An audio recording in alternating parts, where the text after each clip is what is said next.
길이요 진리요 생명이신 그리스도님 찬미 받으소서.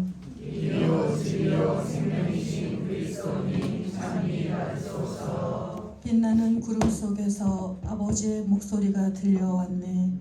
이는 내가 사랑하는 아들이니 너희는 그의 말을 들어라.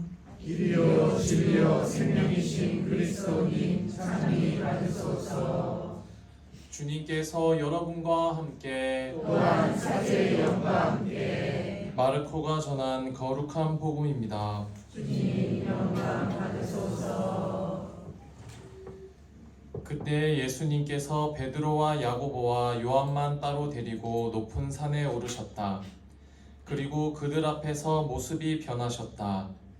그분의 옷은 이 세상 어떤 마전장이도 그토록 하얗게 할 수 없을 만큼 새하얗게 빛났다. 그때에 엘리야가 모세와 함께 그들 앞에 나타나 예수님과 이야기를 나누었다. 그러자 베드로가 나서서 예수님께 말하였다. 스승님, 저희가 여기에서 지내면 좋겠습니다.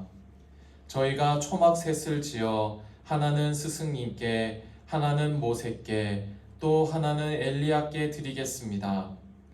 사실 베드로는 무슨 말을 해야 할지 몰랐던 것이다. 제자들이 모두 겁에 질려 있었기 때문이다. 그때 구름이 일어 그들을 덮더니 그 구름 속에서 이는 내가 사랑하는 아들이니 너희는 그의 말을 들어라 하는 소리가 났다. 그 순간 그들이 둘러보자 더 이상 아무도 보이지 않고 예수님만 그들 곁에 계셨다. 그들이 산에서 내려올 때에 예수님께서는 그들에게 사람의 아들이 죽은 이들 가운데에서 다시 살아날 때까지 지금 본 것을 아무에게도 말하지 말라고 분부하셨다. 그들은 이 말씀을 지켰다.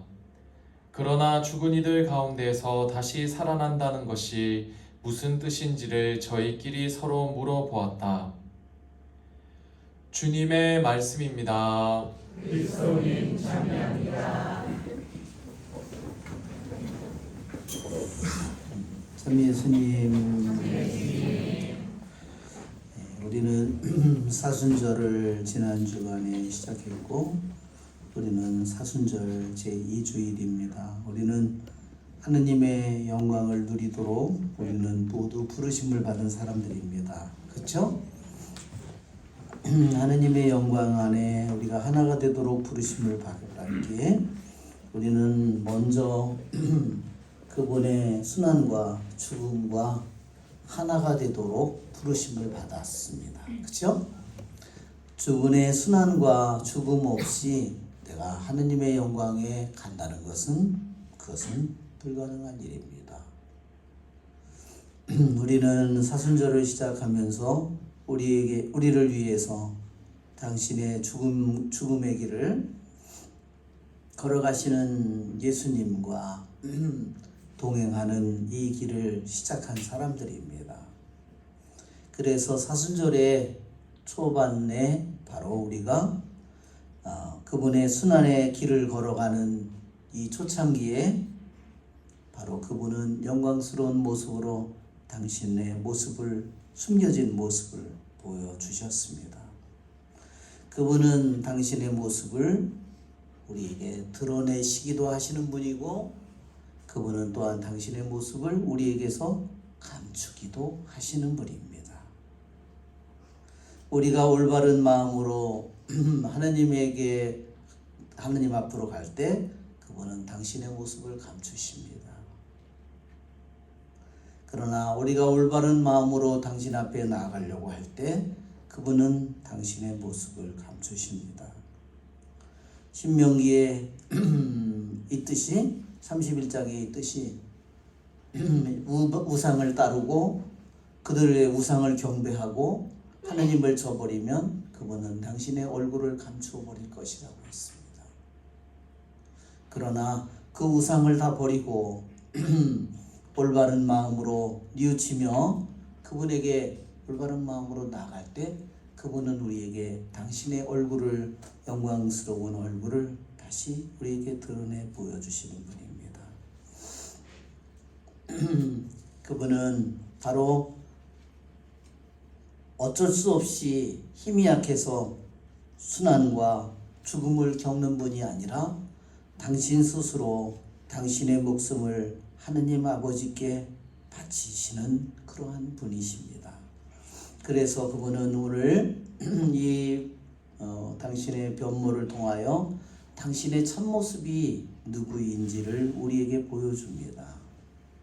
그래서 우리는 영원으로부터 계신 분, 세상이 창조되기 전에 계셨던 분, 온 우주가 생기기 전에 계셨던 분, 인간의 모든 생명이 단 하나도 이 세상에 존재하지 않았을 때 영원으로부터 존재하셨던 분, 영원한 로고스이신 분, 우리는 그분의 이 사순절의 여정을 우리는 함께 감사하면서 우리는 시작합니다.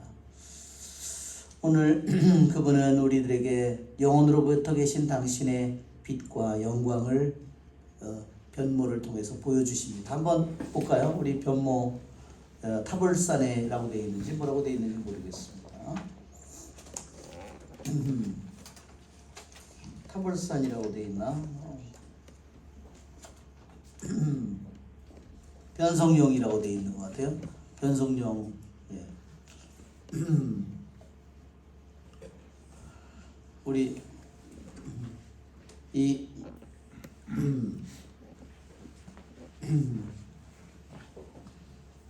그림을 보면, 여기 그림을 보면 예수님이 한가운데, 높은 곳의 한가운데 이 계시고 베드로 사도와 엘리야가 여기 있습니다. 그렇죠? 예. 누가 베드로고 누가 엘리야?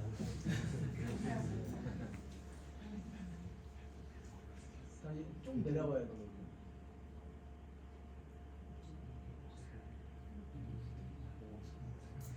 누가 베드로고 누가 엘리야인지는 모세하고 엘리야인지 이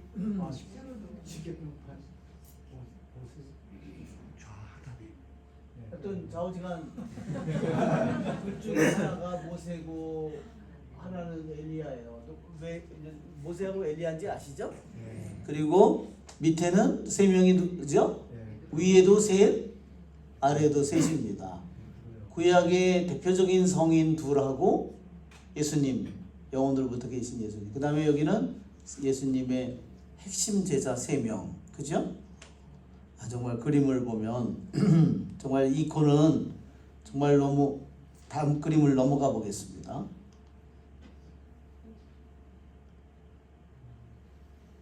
자, 여기 그림을 자세히 크게 보면 손을 이렇게 들고 있습니다. 그렇죠? 그것은 이 손을 들고 있는 그 모습은 그 예수님을 찬미하는 모습입니다. 그리고 약간 머리가 굽어져 있죠? 둘 다 그걸 경배하는 모습입니다. 여기에 밑에 제자는 보면 여기는 가운데는 요한이고요. 이거는 누굴까요? 야고보입니다. 정면으로 예수님을 바라보고 있는 것은 베드로입니다. 베드로는 둘은 뒤로 자빠졌습니다. 뒤로 자빠져가지고 그분을 완전히 등진 모습으로 있고, 베드로는 그래도 예수님을 바라보고 있는데 한 손은 이렇게 예수님을 향하고 있습니다. 뭐라고 말하는지 아시겠죠? 제가 텐트 3개 칠게요. 하나는 예수님에게, 하나는 모세에게, 하나는 엘리야에게 드리겠다고 그것을 말하는 베드로의 모습이라고 합니다. 정말 이콘은 우리들에게 정말, 여러분 이 이콘 예수님의 모습 중에서 얼굴과 옷이 하얗게 빛나죠? 그러나 예수님의 얼굴, 인간인 모습은 하나도 변하지 않았어요.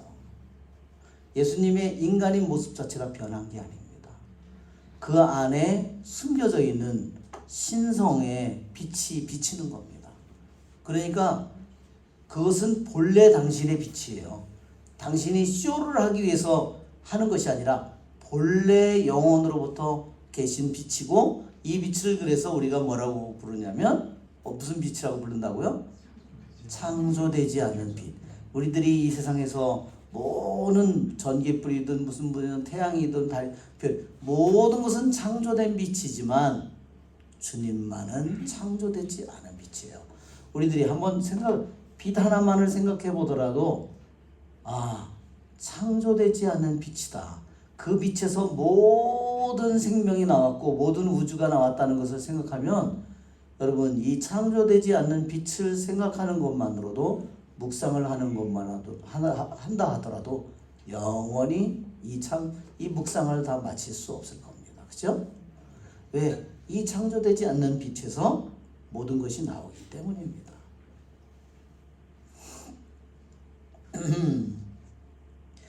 그래서 첫 번째로 우리들이 묵상하는 부분은 바로 예수님의 영원한 신성, 창조되지 않는 빛, 그것은 바로 영광의 구름이고 영광의 불기둥이고 그것은 바로 하느님의 영광, 다른 말로 영광을 뭐라 하냐면요 하느님의 현존이라고 하는 거예요. 숨겨져 있는 당신의 모습을 우리에게 잠시 있는 그대로 당신의 현존의 모습을 드러내는 것, 그것을 영광이라고 합니다. 그래서 사람들이 불평하고 돌멩이로 모세와 아론을 죽이자고 할 때 광야에 영광이 나타나는 숨겨진 하느님의 모습이 갑자기 당신의 모습을 드러내는 겁니다. 왜 모세와 엘리야가 나타났을까? 그것은 모세는 율법을 대표하죠. 율법은 뭐죠? 성경에 창세기, 탈출기, 레위기, 민수기, 신명기예요. 614명 계명 전체가요. 다 어디 들어 있어요? 모세오경에 다 들어 있습니다. 여호수아, 환관기, 룻기, 사무엘기, 열왕기 이 세 개는요. 율법이 단 한 계명도 안 들어 있다는 겁니다. 와, 하느님이 어떻게 이렇게 저기를 했을까? 너무너무 소름 끼칩니다. 모세가 기록한 창세기서부터 신명기까지 이 5권의 613계명이 다 들어있고 그 율법의 모든 계명이 누구 안에서 완성이 돼요? 모두가 다 예수님 안에서 완성이 되고 모든 것이 예수님 안에서 실현된다는 겁니다. 그리고 엘리야가 나타난 것은 엘리야는 예언자를 대표하고 모든 이사야, 예레미야, 에제키엘 모든 예언의 말씀이 바로 누구에게서? 예수님에게서 다 완성되고 실현된다는 겁니다. 여러분, 하느님이 얼마나 놀라운 분인지 한번 생각해 보십시오. 구약 성경에 우리에게 전혀 예수님과 관계없는 것과 같은 그 수많은 말씀이 율법이든 예언의 말씀이든 모두가 예수님 안에서 실현된다는 것. 그것은 무엇을 얘기하죠? 하느님만이 과거든 현재든 미래든 모든 것을 쥐고 있다는 것. 모든 것을 당신이 알고 있다는 것.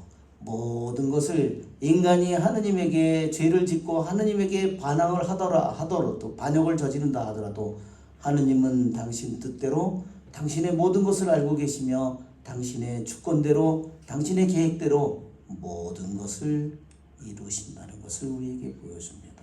우리 모세와 율법이 예수님 안에서 구약의 모든 말씀이 예수님 안에서 실현된다는 이 사실을 우리 창조되지 않는 빛 예수님 안에서 실현된다는 걸 우리 박수 한번 쳐야 되겠죠? 정말 놀라운 일입니다. 그래서 사실은 이러한 그래서 이 그림을 보면 이 모세는 한 손에는 손을 들어서 하느님을 찬미하는 것이고 오른손은 왼손에는요 율법의 두루마리를 쥐고 있습니다. 근데 우리 그림에서는 잘 나타나지 않는데 그리고 거기에 저 위에 쓰여져 있는 그 말은 영원하신 하느님 그런 그리스어로 쓰여져 있습니다. 자, 이 모세와 엘리야는 정말 구약을 대표하는 믿음을 우리에게 보여주는 가장 모범적인 그러한 인물이고 성인들이죠. 그런데 요한 금구는 또 다른 얘기를 우리들에게 전해줬습니다. 이 모세와 엘리야가 왜 대표적으로 나왔는가? 하나는요, 모세는 죽어있는 자들의 대표라는 겁니다. 모세는 느보산에서 죽었죠? 엘리야는 죽었어요, 안 죽었어요? 안 죽었습니다. 사른 채로 불수레와 불말을 타고 하늘로 올라갔잖아요. 그래서 모세는 죽어있는 모든 믿음의 사람들의 대표이고, 엘리야는 살아있는 모든 믿음의 대표를 대표한다는 것. 정말 얼마나 놀라운 일인지 모릅니다. 또한 세 번째로 왜 특별히 모세와 엘리야가, 아브라함도 있고 그렇잖아요. 다른 에제키엘도 있고 이사야도 있는데 왜 그랬을까? 여기서 보면 모세는 특별히 모세와 엘리야는 하느님을 본 사람들이라는 겁니다. 모세는 어디서 하느님을 만나죠? 시나이 산에서. 주님께서 광야에서 갈 때 아론에게도 말합니다. 다른 사람에게는 환시로, 꿈으로도 나를 나타내지만 모세는 뭐예요? 얼굴을 맞대고 보는 사람이다. 이렇게 모세는 하느님을 본 자이고, 엘리야는 호렙산에서 하느님을 만납니다. 그죠? 지진 속에서, 그죠? 바람 속에서, 그죠? 그리고 그분이 작고 여린 소리로 할 때 하느님을 본 그러한 사람들입니다.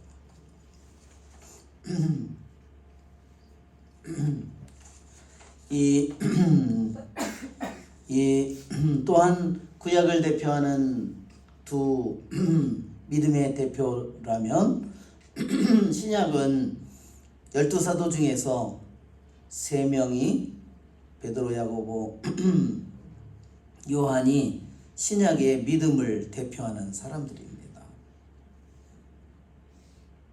그들은 여기에 이 그림을 자세히 보면요, 옷의 그 무늬들이 다 주름이 흩어져 있다는 거예요. 그것은 뭐냐면 그분의 모습이 변화, 그분의 있는 그대로의 신성이 드러나는 순간에 그들이 받은 충격을 그것을 그린 충격을 의미한다는 겁니다.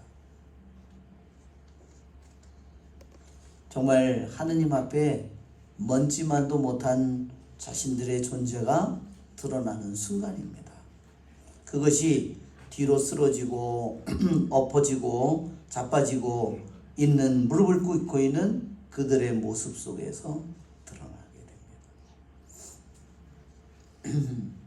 우리는 이 주님의 순환을 향해서, 죽음을 향해서 그분이 걸어가는 이 길의 여정의 이 초반에 그분은 당신의 영광스러운 모습을 우리들이 바라보고 그 모습을 우리가 끊임없이 되새기도록 우리들을, 이 사순절의 여정을 시작하는 주님의 뒤를 따라가는, 길을 걸어가는 우리들을 그분이 격려하고, 이 모습 속에서 우리를 격려하고 우리들에게 용기를 주고 우리의 믿음을 북돋아 주고 계십니다.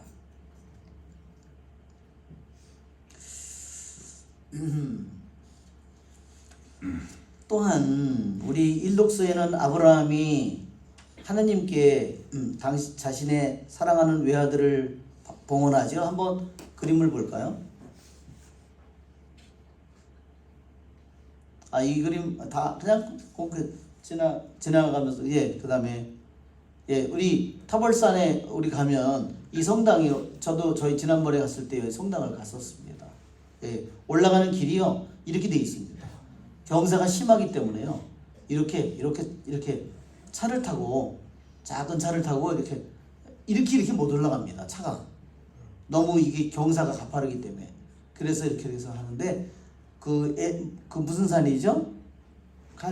갈멜산에서 보면 멀리 타볼산이 보입니다. 예, 이 성당이 정말 이 성당의 모습을 보니까 메주고리 성당 양쪽에 그 야고보 성당이 생각나요. 이 성당 양쪽에 두 탑이 세워져 있는 걸 보면 정말 성당에 들어가 보면 정말 모자이크로 예, 멀리서 바라보는 여기에 성당의 모습이 보이고 여기를 이렇게 지그재그로 해서 여기로 올라갑니다. 예.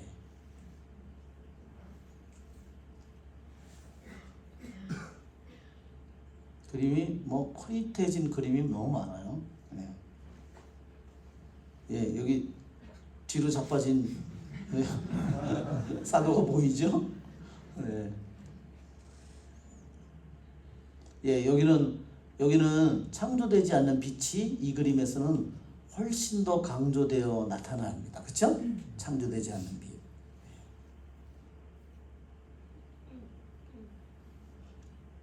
자, 우리 이제 아브라함의 이삭 외아들을 바치는 아브라함의 모습. 우리들이 너무나 잘 아는 이야기입니다.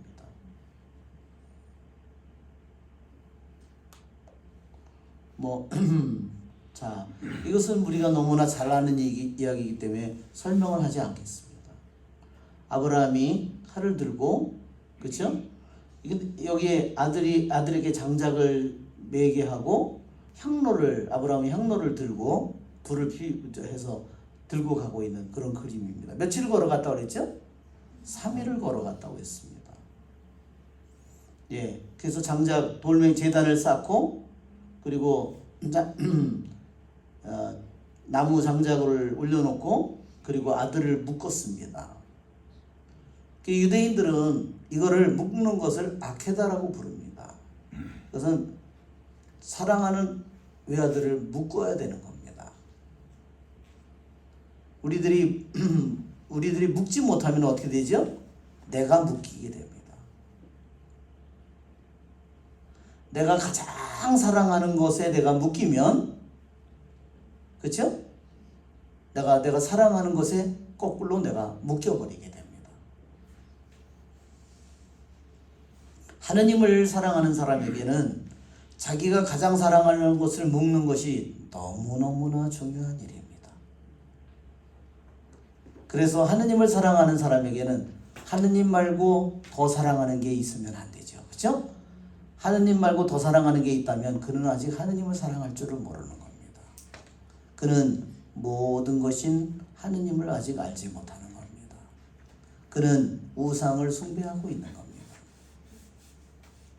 다른 말로 변명할지는 모르지만 하느님보다 더 사랑하는 것이 있다는 것은 분명히 우상을 섬기는 겁니다. 하느님을 우상으로 헛개비로 만드는 것이기 때문입니다. 자, 이 그림에 우리들이 주목해야 되는 것은 바로 이 순양입니다. 가시덤불에 걸린 순양이 있습니다. 자, 이 이야기는 예수님이 오기 이전에 2000년 전에 일어난 일입니다. 한 개인의 아브라함의 입장에서 보면 한 개인 아브라함의 믿음의 이야기이죠. 그러나 이 이야기는 더 깊은 뜻을 가지고 있습니다. 우의적으로 이 이야기는 누구에 대한 이야기일까요? 이 이야기는요, 하느님 아버지. 아브라함은 누구를 의미할까요? 하느님 아버지의 예형입니다. 예수님, 여기에 이삭은, 외아들은 예수님의 예형입니다.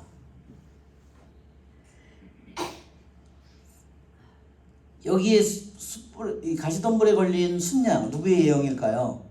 이것도 예수님의 예형입니다. 왜냐하면 한번 생각해 보면 아브라함은 실제로 자신의 아들을 바칠 마음을 가졌고 기꺼이 바치려고 했지만 하느님이 막아서 실제로는 죽지 않았습니다. 외아들이. 그러나 하느님 아버지는 어떻게 했죠? 당신의 아들을 실제로 죽였습니다. 우리는 그것을 묵상해야 됩니다. 이 이야기가 담고 있는 것은 바로 그겁니다. 우리들이 믿음을 가졌을 때 얼마나 아브라함처럼 올바른 믿음을 가져야 되는지 우리에게 가르치고 있는 겁니다. 여러분, 카인과 아벨처럼 제물을 분명히 카인도 귀중한 것을 바쳤어요. 아벨도 귀중한 걸 바쳤습니다. 그런데 왜 카인 거는 받지 않으셨을까요?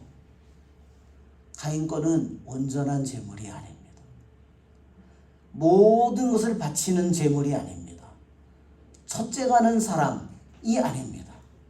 분명히 카인이 바친 것은 내가 올바로 행동한다면 왜 네가 머리를 떨어뜨리고 있냐고 했어요. 분명히 카인은 좋은 것을 바친다고 바쳤지만 가장 소중한 것은 떼놨습니다.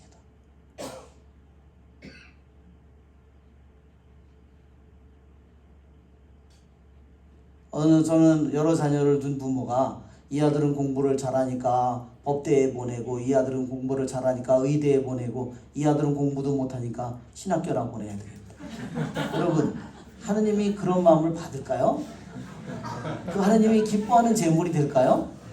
기뻐하는 제물이 될 리가 없습니다. 하느님을 웃음거리로 만드는 겁니다. 그건 철저히 계산된 이익이죠. 철저히 계산된 이익이에요. 그렇죠? 하느님의 기쁘게 하는 제물이 아니라, 향기로운 제물이 아니라 역겨운 제물을 바치고 있는 거예요. 그렇죠? 그것이 카인이 바치는 제물입니다. 성경은 우리들에게 하와서부터, 아담서부터 그 카인, 아담과 하와가 다시 낳은 에서 낳은 아들 카인과 아벨, 여러분, 그들을 통해서 우리에게 하나하나 뭐를 가르치는가? 하느님을 섬기는 법을 가르치는 겁니다. 하느님에 대한 올바른 믿음을 가르치는 겁니다.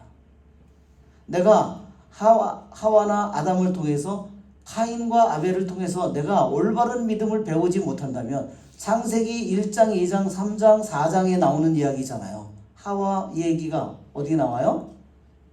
우리 모습대로 사람을 만들자. 2장에 하와 아담이 얘기가 나오죠. 원죄를 짓는 얘기가 3장에 나오죠. 카인과 아벨의 얘기가 나오죠. 그러면서부터 타락한 세상에 나오면서 노아의 홍수가 나옵니다. 자, 하와와 아담, 카인과 아벨, 노아의 시대의 수많은 사람들과 노아, 이 모든 것을 통해서 올바른 믿음이 무언지를 가르치는 겁니다. 그러니까 창세기의 1장서부터 정말 5장까지 이 사이에 올바른 믿음을 가져야 되는 것을 우리에게 다 가르치고 있어요.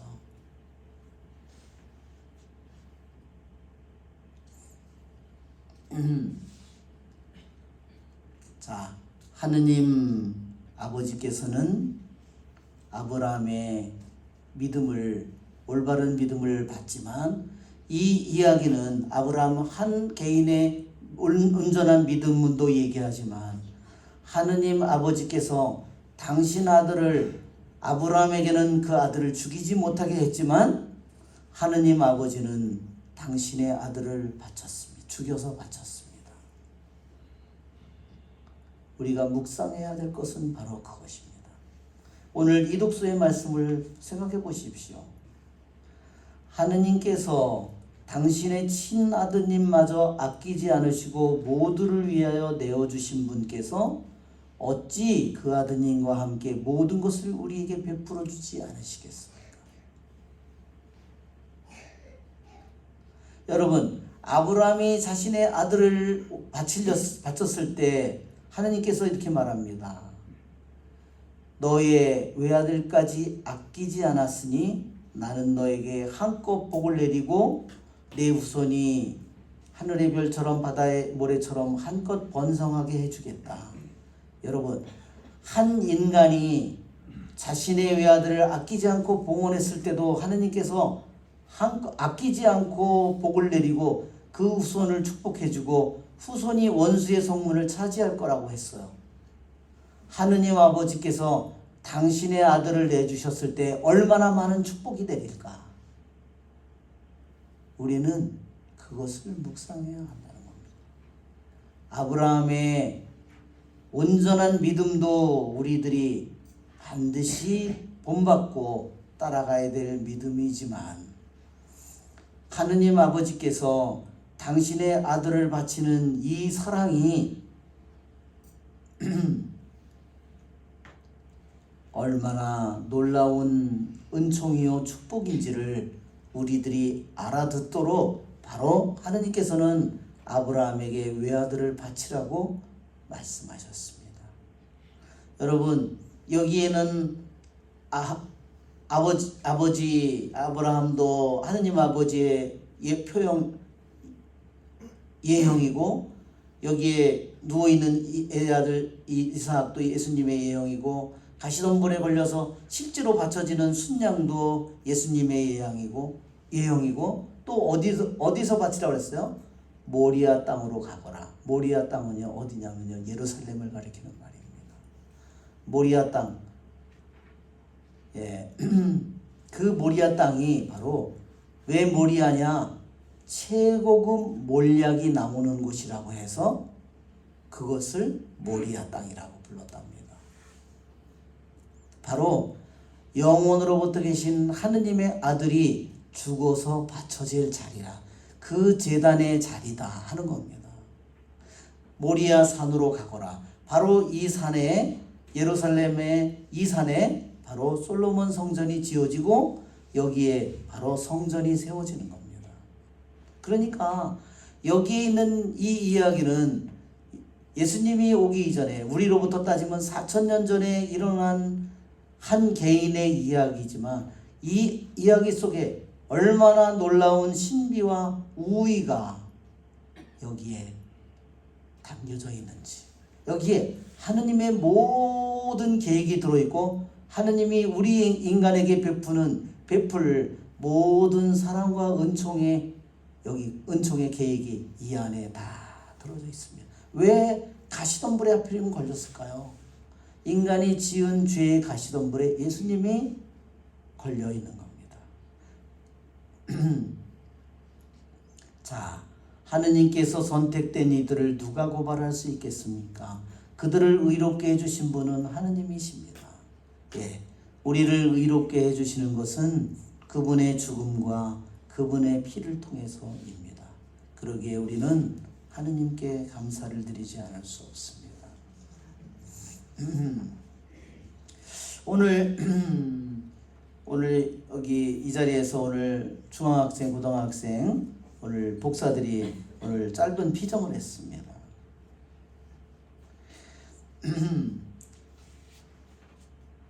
그 한 학생이 기도를 받았는데 주님께서 이렇게 말씀하셨습니다. 그 한 학생이 이랬어요.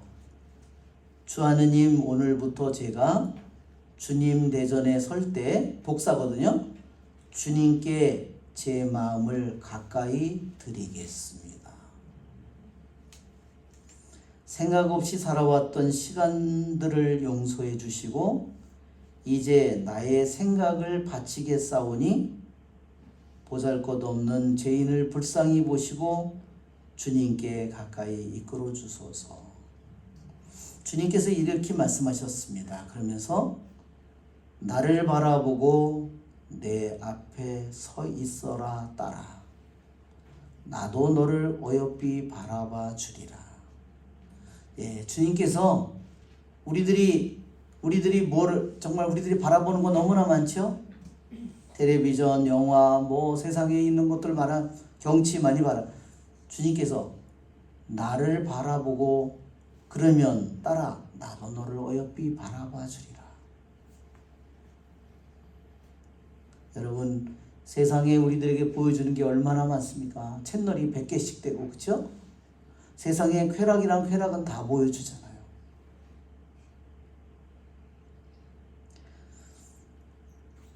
사람의 눈에, 사람의 마음에 드는 자가 아닌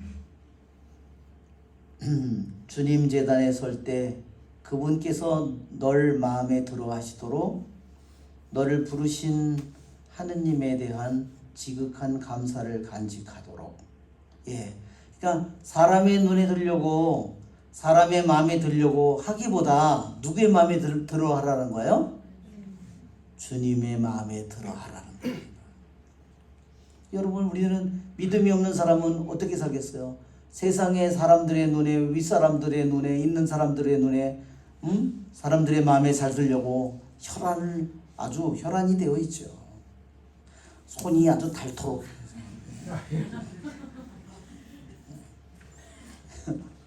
그렇지만 정말로 주님의 마음에 들어하는 삶을 살아갈 때 그럴 때 주님의 부르심에 대한 지극한 감사의 감사를 간직하도록, 너는 그리할 때 내 자신이 너무나 큰 일을 하고 있다는 만족을 누리게 되리라. 주님께 가까이 가고 주님을 섬기겠습니다 라고 거룩한 제단에서 말씀드린다면 너는 참으로 만족하게 되리라. 그렇죠? 이 세상의 모든 성공이나 이 세상의 많은 것들을 가져도 참 만족을 누리지 못할 겁니다. 또 한 학생이 이렇게 말했어요. 사랑하는 나의 딸아, 성사적인 모든 것, 고해성사, 성체성사, 그의 모든 것들 참으로 주님께서 참으로 만드셨도다. 어느 것이든 교회가 행하는 그 모든 것은 거룩하다라고 말씀하신다. 믿는 마음으로 죄를 용서하시는 고해성사와 살아계신 주님의 성체와 성혈을 받아 모시는 모든 것을 모시는 것은 얼마나 복된 은총이던가. 성사를 대할 때 가장 경건하게 널 낮추어 믿는 마음으로 경건에 경건을 더하고 세상 살아가면서 경건에 경건을 더한다면 세상을 살아가면서 어느 것도 두려워하지 않게 되리라. 세상적으로만 살면 어떻게 해요? 돈 있는 사람 두려워하고, 잃을까봐 두려워하고, 잘못될까봐 두려워하고, 떨어질까봐 두려워하고, 아파트값 떨어질까봐 두려워하고, 그죠? 일이 안 될까봐 두려워하고, 그죠? 사랑하는 영혼아, 축성된 성체 안에 주님께서 살아계시며 내 마음으로 들어오신다. 고백해 주겠느냐? 사랑하는 예수님, 내 안에 영원토록 사시옵소서라고. 저는 정말 오늘 이 기절이 마음에 들어요. 정말 고백해 주겠느냐? 사랑하는 예수님, 내 안에 영원토록 사시옵소서라고. 그분이 이 말을 들을 때 그분이 정말로 사랑에 목마르구나 하는 것을 느꼈습니다. 나의 사랑이 너와 함께 하리라. 살아가는 내내 있을 모든 두려움에서 널 지켜주시리라. 우리 마지막으로 한 기절을 우리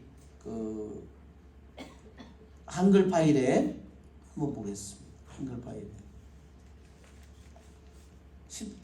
14계단 스텝 14이라고 되어 있는데,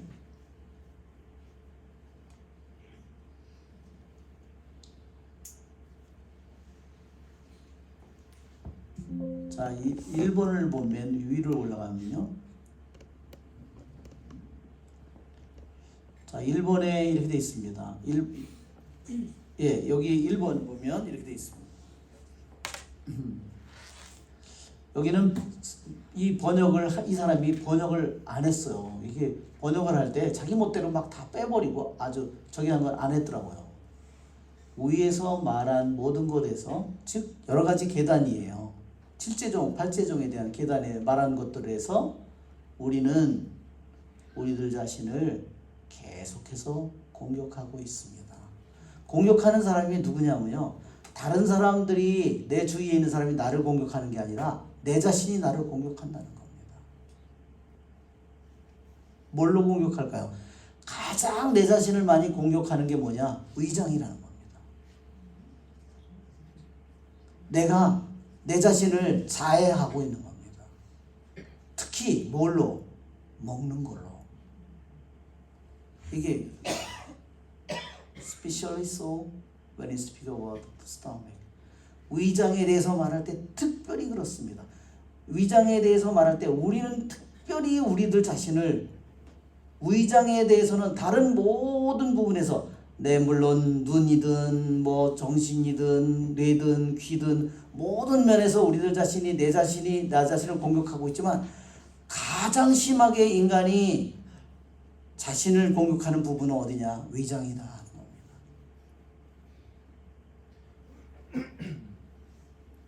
예, 저는 이 기절을 그래서 정말 이 기절을 만나게 너무너무나 정말 감사하고 정말 너무너무나 은혜롭습니다. 결국은 인간이 결국은 우리들 자신이 내 자신을 공격하고 있구나. 보는 거, 듣는 거, 말하는 거, 내가 가는 것, 내가 쥐려고 하는 것, 내가 원하는 것, 내가 갈망하는 것, 내가 생각하는 것, 내가 믿는 것, 이 수많은 것들을 통해서 내가 내 자신을 공격하고 있다. 그 중에서도 특히 나를 가장 모든 것보다 가장 내 자신을 공격하는 것은 위장이다. 그래요. 그래서 우리들 이러한 것을 우리들이 이기려면 어떻게 해야 될까요? 내 의지도 반드시 필요하지만 무엇보다도 우리는 뭘 해야 돼요? 주님께 의탁해야 됩니다. 주님, 제가 먹는 저의 모든 삶을 제가 먹는 것에 대한 모든 관념과 먹는 것에 대해서 가지고 있는 모든 취향과 모든 것을 당신께 공헌합니다. 당신께 맡깁니다. 당신께 의탁합니다. 이 모든 것들을 내가 이때까지 내 스스로 이것을 조절하려고 했고, 내가 이것을 약으로 다스리려고 했고, 내가 운동으로 다스리려고 했고, 내가 내 지식으로 다스리려고 했고, 내 의지로 다스리려고 했고, 이 모든 것들을 완전히 모든 약이든 방법이든 모든 것을 주님께 맡기고 의탁하라는 겁니다. 아시겠죠? 내가 좋아하는 음식, 취향이든 모든 것을 그분에게 맡기고 의탁하십시오. 그러면 주님께서 당신은 모든 것을 아시는 분이고 모든 것을 주시는 분입니다. 모든 것을 다스리는 분입니다. 그분은 우리들이 어려운 문제를 그분에게는 너무 어려운 것이 아니라 너무나 작고 쉬운 그분에게는 일입니다. 우리의 좋으신 주님을 찬미합시다. 아멘.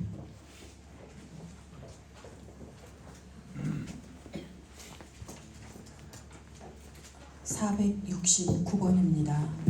469번입니다.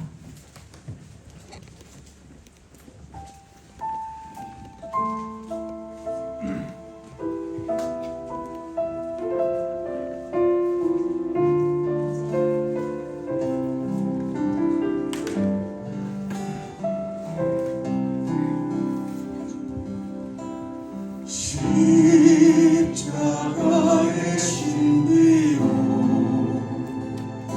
이 세상 우리를 구원하신 분, 오 주여 가까이, 오 주여 가까이 나의 맘에 내려오시오.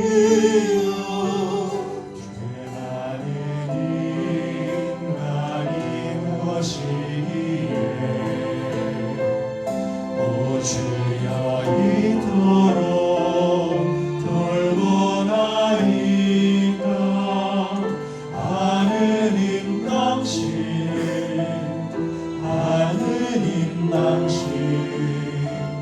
나의 전부 되시도다.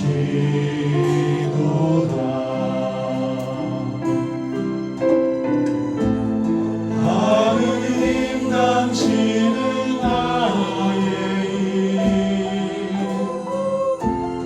나의 기쁨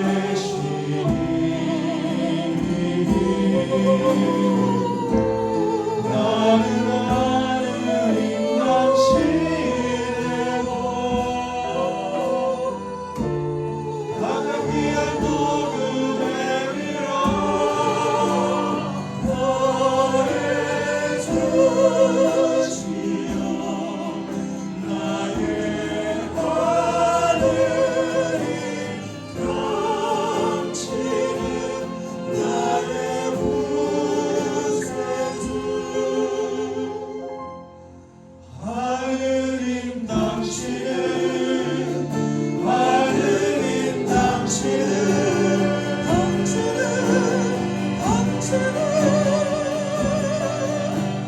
나의 모든 것 십자가의 신비로 십자가의 신비로 이 세상 우리를 구원하신 분 오 주여 가까이 오 주여 가까이 나의 맘에 내려오시며 주만은 인간이 무엇이기에 오 주여 victo로 돌아나이까 하느님 당신은 나의 전부 되시도다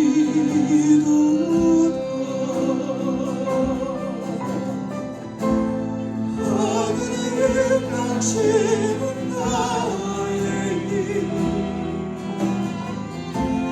나의 기쁨 되시니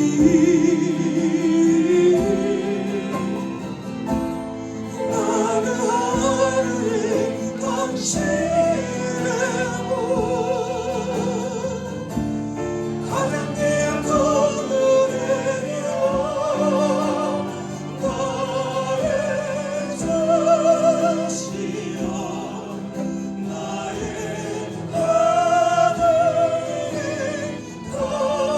당신은 나의 구세주 하느님 당신은 하느님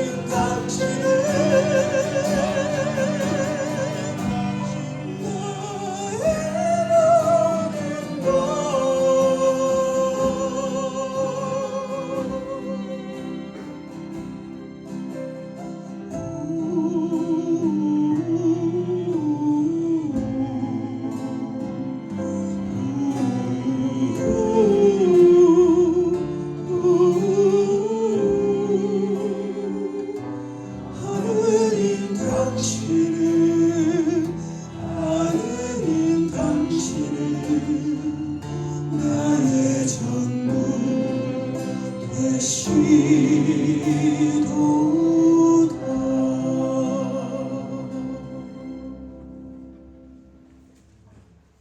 일어나시겠습니다.